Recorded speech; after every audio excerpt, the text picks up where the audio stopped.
I'm with Chris Kiriakou, the coolest man in estate agency marketing. Thanks for joining me today, Chris. No problem, Chris. Talk to me about how estate agents can get testimonials to improve their business. Talk to me.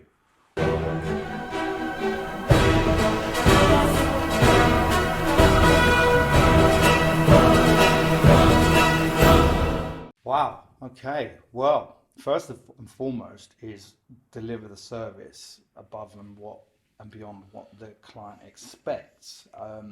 Sometimes, just giving the service that they expected is not going to always prompt them to give you a testimonial. But having said that, even when you do an amazing service, sometimes the client needs prompting to give you the testimonial, right?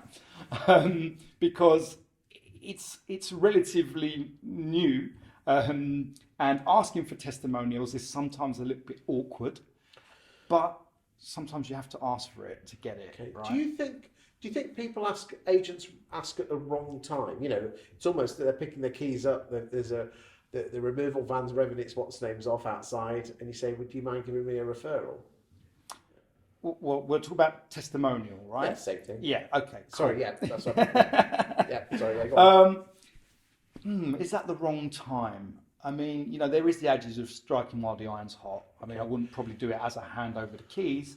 I might follow them up a few days later and just, as the owner of the company, say, "Hey, it's Chris here. Just thought I'd reach out to you and see what your experience was like with our agency. How did it go from the viewing stage through to the offer stage, and get them to speak to you. If you feel that was good and there's some nuggets in there, then I would maybe ask, look, would you mind recording that as a video for me? Or would you mind sending that in on my Facebook page? Okay, and that really, I think, is the best way about going around it. There are tools that can help you. We use a tool in some of our client businesses that helps us to get these testimonials. So we'll literally just send a link in an email that says, "Hey, just wondering what you thought of the service. It'd be great if you could let me know here." They click the link, they give you 5 stars. If they give you 5 stars, it asks them if they'll put that on Facebook. If they give you less, then it asks, look, could you explain to us how we could improve our service so that we could have got 5 stars? There are other things that can help you. But in terms of the timing, it depends on the type of client, right? Sometimes if it's somebody's viewing properties with me, I would always reach out and ask them, how did your first viewing go with the company? How nice is that? That an estate agent rings up, the owner of the agency or the manager or whatever rings up after a viewing and says, "Hey, Okay. just wanted to know how your first viewing with us was." Because it's interesting, you've been on social media, say you're looking for houses at the moment. Have you been tempted to give any 5-star reviews? Not yet, no, not yet. But in truth, I haven't picked up the phone to any estate agents yet. I'm at the very early stage of looking. So I've been doing the right move search. In truth, my wife and I have been looking at some houses in the last 6-12 months, and I've been totally disappointed by the service I received. Yeah, I hear you. I hear that a lot. I put myself on mailing list, never hear anything. Yeah.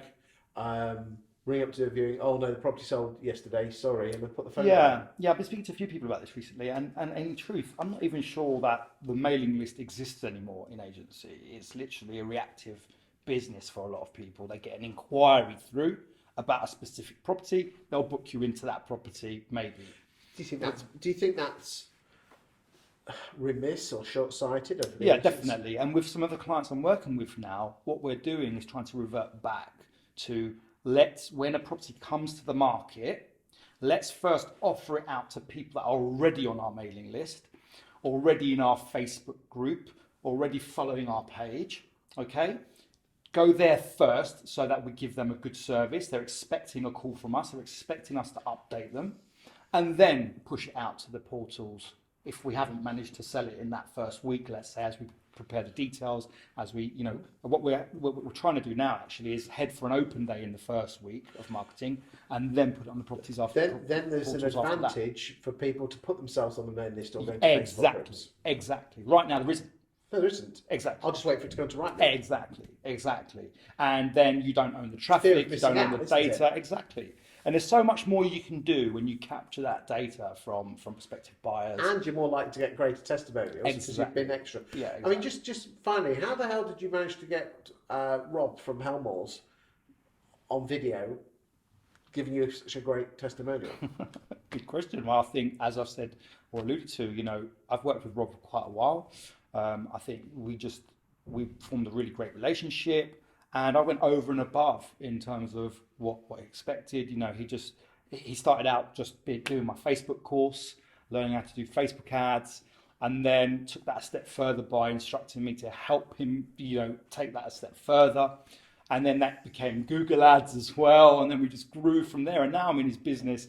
You know, we speak on a weekly basis. I speak to his staff about improving their fees. We talk about their morning meeting structure, all that sort of stuff that really helps him to grow and manage his business. Because I think yourself, and I think also he uses Joey Lyons for his content as well.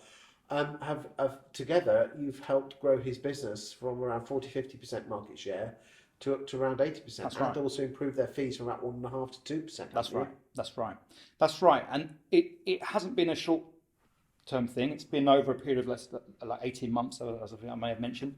But what we did, the key thing there was understanding the buyer journey, the client journey, and that leaving the instruction or the fee to the valuation appointment was way too late. Okay, so we're sowing seeds right at the beginning with a lead ad on Facebook. We're putting them into an email nurture sequence. We're sending a video welcoming them personally into the mailing list, and then providing value. So the person actually, hi Jim, how's it going? Yeah, hey Bob, thanks for signing up to the mailing list. Really glad to have you on board. Over the next few weeks, I'm going to be sending you some tips about how to get the best price for your property. Stay tuned. The first one's coming tomorrow. If you've got any questions in the meantime, hit the button below and get in touch, right? Something like that. Or if they've done an instant valuation. Hey, I noticed you just did an instant valuation on our using our tool. I can see it's probably a little bit too low for you, so I'd love to come and give you an accurate valuation. Just let me know when you're free. Yeah. So stuff like that. So we're adding value straight away. It seems quite basic. Well, you say it's basic, but who's doing it? No one. No one, exactly. So when Rob gets round to an appointment, right, they already know who Rob is. They already like him. They already trust him. He gets to the appointment. They've seen his face a million times. I bet they've already made the decision. They've already made the decision. Most of the time, no one else is going in. And that's what's really helped us with the fee. There's just no competition. He's the only agent, you know, one of his valuers are the only agents in. They ask for their fee, they get their fee. They've been delivered value in advance. That's the magic thing, isn't it? It is. To deliver value in advance. He's already the local authority, and it really, really, really does help. And I think that's what's helped grow the market share is that, you know, what we haven't talked about is valuation to instruction ratio, which has also gone up, because there's not so much competition. Yeah. So all in all, everything together has really helped. The content that you guys supply, you know, is helping him to add value into his mailing list. He sent me a message a couple of weeks back about a lady who had a £1.5 million house, checked through the database, she was on email 18. When asked, why have you called us in? She said, well, you're the only one that kept in touch with me. The only one that kept in touch with her. What's that all about? Just emails, and it's automated anyway. It's automated. But, you know, in truth, for the most part, most people don't know. They think you're literally writing an email, and that's the beauty of it. Thank you for your time today, Chris. No problem, Chris.